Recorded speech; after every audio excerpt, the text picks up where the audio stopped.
There are many different power poses people can go to. I still use this today before I get up on stage. And it is ridiculous as it sounds. Before I go and present to a room full of people, I will go into a back room, somewhere quiet, and I'll stand confidently, arms in the air or arms like a Superman pose, and just get myself ready for that moment. I also work on my voice, get it warmed up, get it ready for the presentation, get yourself into that mind. Forget about the little things because 90% of the time, if you make a mistake, people aren't going to notice it. And it's okay. Hey, and welcome back to the podcast. We are here with Justin Maxwell, who is going to be speaking with us about how to communicate better and maybe some of those mistakes, pitfalls you may be making with our communication. And his website is maverickcommunications.com.au. And Justin is also a co-author in Pat Mesiti's book, The Best Chapter of Your Life. So, Justin Maxwell, glad to be talking to you. Thank you so much, Robert. Pleasure to be here today. Yeah, and it's great to talk to you. And so, whenever someone talks about how to communicate better or have better relationships, express yourself, I always feel like it's like some real simple advice. And I think to myself, like when I was younger, I cringed so much about how like I used to maybe always try to make jokes or always try to one up someone in a conversation. And it's just so many times there's just these really simple, basic things that I can and should be doing in a conversation. And I love hearing about this kind of stuff because even though it may seem simple on the surface, there's simple techniques or simple reminders of things that we can and should be doing to communicate. So, as far as your area of expertise, what is it about, and what has you excited, fired up about it specifically? Oh, thanks so much. Yeah.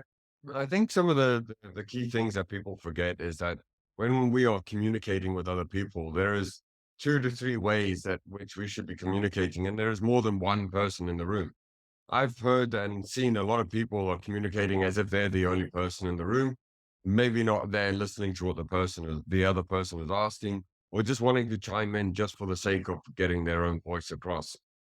So what we hear and when we do that is we tend to just overrule or negate or forget what the other person is saying. So back to your question about, or your statement where you're saying maybe you used to make jokes, you're trying to lighten the mood. That's a form of communication as well. You're trying to get out there, you're trying to let people know, but inside you may be dealing with something as well. So a lot of my viewpoints and the things that I like to look about is how we communicate externally as well as how we communicate internally. What are we actually saying to ourselves all the time?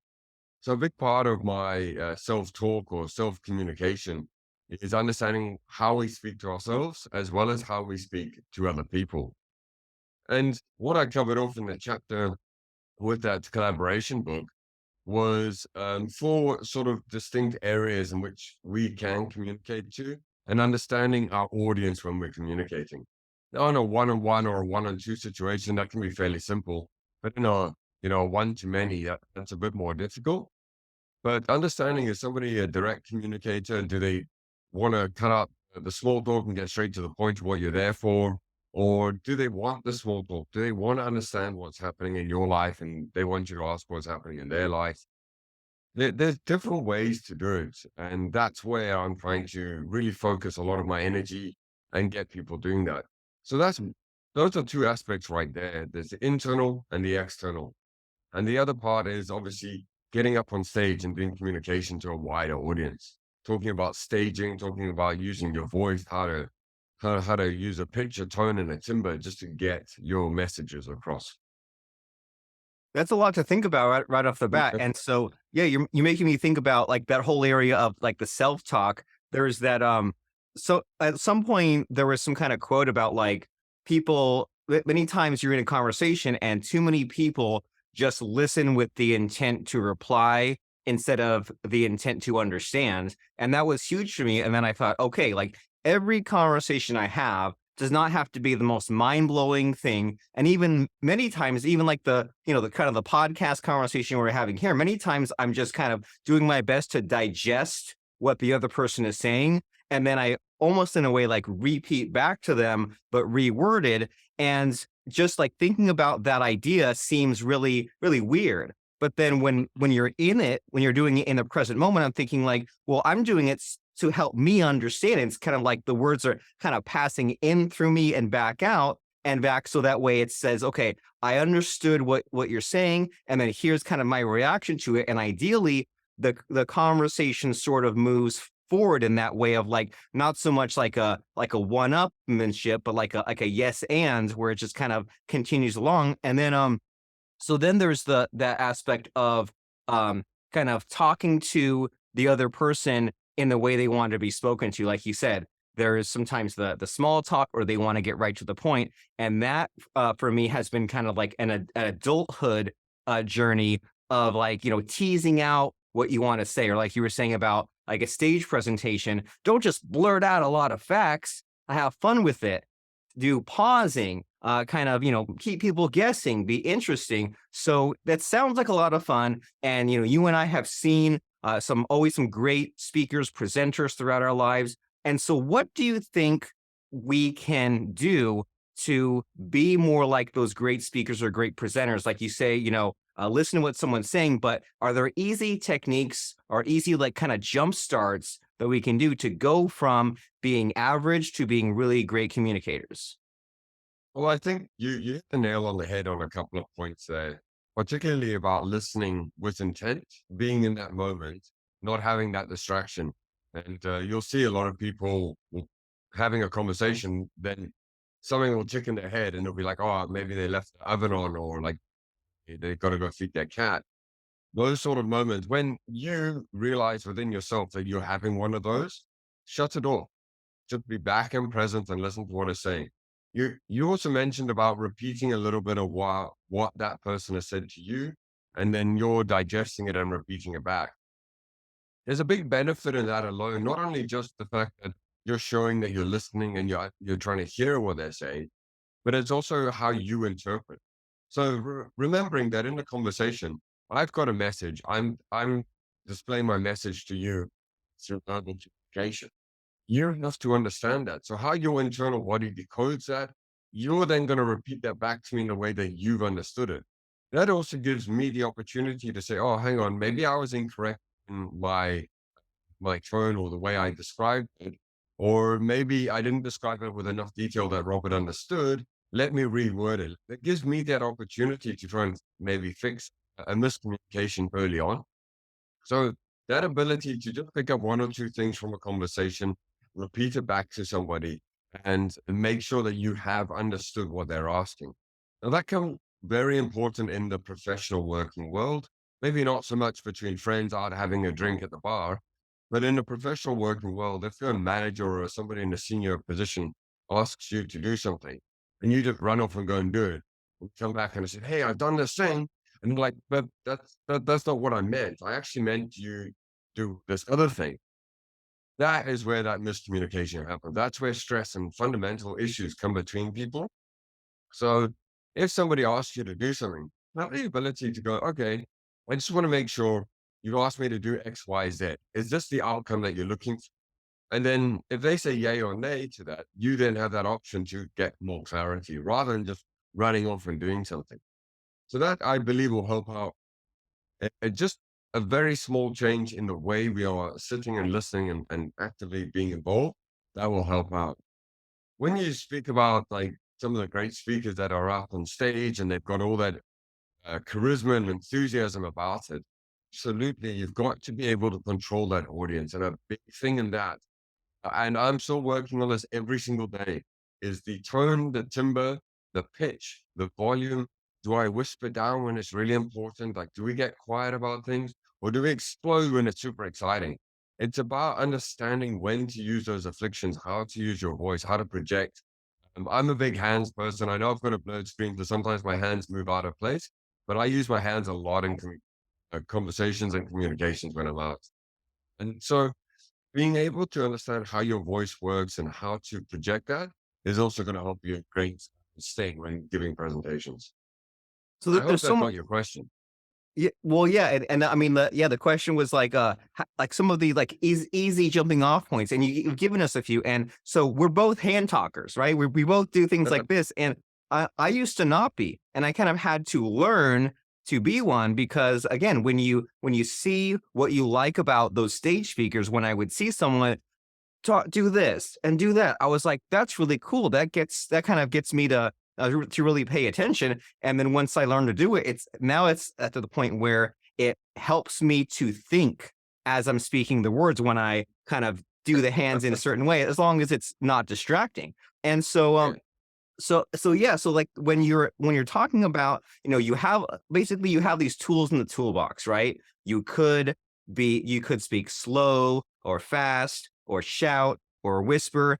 And so basically the way I'm digesting, to use this term, is it's like if you're like cooking a meal, you might say, well, now is the time to add the salt, right? Now is the time to sprinkle on some spice. So it seems to be a matter of you have this information to say, and then you have all these different kind of ingredients or spices, and then it's up to you to see, well, where does it make sense to tweak this or drop this or that in, and that way you can kind of have fun with it. And then there seems to be kind of that issue of the right sizeness, right? Of, say, like you're in a work environment and you have to present on something, and you want to speak long enough to have the information so that someone can understand, but you don't want to go on for 2 hours because then you'll miss the point, right? People will just get bored because you have too much to say. There's kind of the right sizeness in there,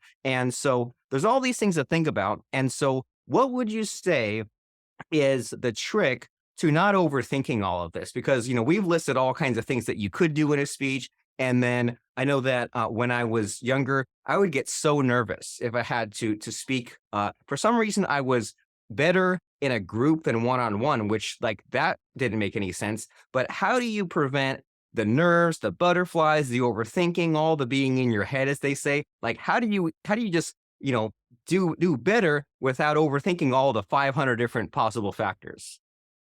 Oh, what a great question, and such a difficult one to answer in a simple sentence. So I'm gonna have to break it into, I guess, just two scenarios. Let's use a classic case. You're a 15-year-old boy and you've seen someone that you like and you want to go to have that conversation and you're a little bit nervous about it. I think everybody can experience going through that. And I use the term boy because, I identify as that. So I have to speak from my experience on this one. I'm a classic introvert. I was very nervous about speaking to people. So for me to get out of that, um, I really had to almost work myself up, get myself into an excited mood, and go and make that approach. And you will have to find that out as you go along. I don't think there is one key factor that can help out with one of those things. But one of the things I always did was, and you'll hear this from any of these great speakers, you get into a power pose for a little bit, you get yourself, feeling confident, and there are many different power poses people can go to, and I still use this today before I get up on stage. And it is ridiculous as it sounds. Before I go and present to a room full of people, I will go into a back room, somewhere quiet, and I will stand confidently, arms in the air or arms on, like a Superman pose, and just get myself ready for that moment. I also work on my voice, get it warmed up, get it ready for the presentation. But back to that one-on-one situation, you've really just got to get yourself into that mind. Forget about the lots of the little things, because 90% of the time, if you make a mistake, people aren't going to notice it. And it's okay. It's all right to make mistakes. Don't be so pressured on yourself to be perfect every time. And when you do realize you're doing that, work on one thing. Find one thing to figure out what that might be. Most people say, prevent using the word ah, and you'll hear in major speakers around the world, they don't use that. But what they do use is a pause. And that pause is their way of saying, well, and that's not a bad thing. It's just a more impactful way of being able to let your mind catch up with the way you are speaking. So that's one way to have a look at it, particularly when you're trying to speak to one person or many people. And the last thing I can say about speaking to one person is also try to understand what type of person they are. And you're not going to get that in the first 10 minutes, the very first time you meet someone. That's going to take a lot of time, a lot of work getting to know how to pick up those cues, how to understand what that looks like. And as you get better at that, within a few minutes, you'll be able to go up to somebody, hear how they respond to some simple questions, you're like, right, now I know I need to not fluff around, get straight to the point of this. Or, okay, this person's told me a lot about their dog. Maybe I'm gonna hone in on that information out a little bit later. And so you'll start to work that information in. Now you did mention, I think, was you were speaking about when you were nervous and getting ready and how you could overcome some of those. Again, when you're up on stage and doing these types of talks, don't overthink it. You're going to feel that you're going to get into a natural rhythm and a natural flow on this. You spoke about creating a recipe on that. You're going to have your own taste. Not everybody likes salt, and not everybody likes spices in their food. So you're going to come up with your own flavor, your own taste on how you're going to do that. And then that's going to be your way of presenting. So key takeaways from that. Try not to focus on them all at once. If you do realize something, find out what that is and work on one thing. Do one thing at a time and realize what the next thing is. Work on that. And as you progress, you'll start to get those little chips, those little notches in your belt, and you'll have an arsenal of tools by the end of So wonderful. I'm loving this cooking analogy that we just thought up it. on the spot. And it's so cool because when you cook something, you don't dump all the ingredients in. You don't want to have too much of one or the other. And you maybe create the meal a little bit different each time. Depending on who you're making it for, you might adjust it. And it seems like, and also, there's no such thing as a perfect cake. There's no such thing as perfect scrambled eggs. It's just what it is at the time. So that's really helpful for us to not overthink these presentations we give. There, nothing is perfect. There's no point in trying to achieve perfection. Just be effective. And what I'm getting from what you're saying here is how important it is to just do it, just give that speech, go on that podcast, do that webinar, make that video, knowing that you will be rusty at first. Well, just like when you started cooking, you weren't that great at it. Maybe you burned the cake at first, but then through the repetitions, it becomes almost automatic. And then when you know your material or you know your story structure or your anecdotes so well, then that almost becomes subconscious and that frees up your mind to then focus on the person that you're presenting to. And then you can adjust and fine tune. And then that even improves even better because it makes you less nervous about yourself because now you're focusing on how can I adjust this and how can I present this to the other person. So this is a very optimistic and hopeful way of looking at those of us who may be nervous or maybe underconfident about communicating in person or communicating at work. And so where do you come in as far as what your business is and what you do? And if someone says, I really like what Justin has to say about these communication techniques, is ways that I can improve. If someone said, uh, you kind of worked up my appetite to keep the recipe analogy going. I've had the morsel, I've had the snack. Now I want the whole meal. How do they find out more about what you do? And how do they know if what you provide is a great fit for them? Absolutely. And thanks for that. So my key focus really now is focusing in on the business style of communication. The person who's getting to that level where they have to present to, say, an executive board, or they are trying to get up to that level and find out how to articulate better, how to present better, how to stand up on stage and not give the 100-point PowerPoint slide where, it's death by PowerPoint on that, and figuring out what their flavor might be on that one. I'm working a lot on that professional side of things within the working and corporate world. That is where I've seen the biggest shortfall in things where people take offense to something that somebody got said, and it, there was no ill intent involved. It was just someone had miscommunication, and that caused that issue. It's about getting those people together to understand what went wrong. How did that happen? Why did you feel that, and working in that way? So I'm working in on that one. We are in the process of revamping the website. So the website is actually down at the moment, but it is maverickcommunications.com.au. And we are focusing on the professional side of things right now. Fantastic. Maverickcommunications.com.au. And ideally, when the podcast is live and that website will be back up and running. So go ahead, go there or click on it if you see a link below this podcast. And so kind of the big takeaway I'm getting from our conversation here, Justin, is that many topics and many things that you need to communicate don't have to be boring. It can be fun, it can be exciting, it can be interesting.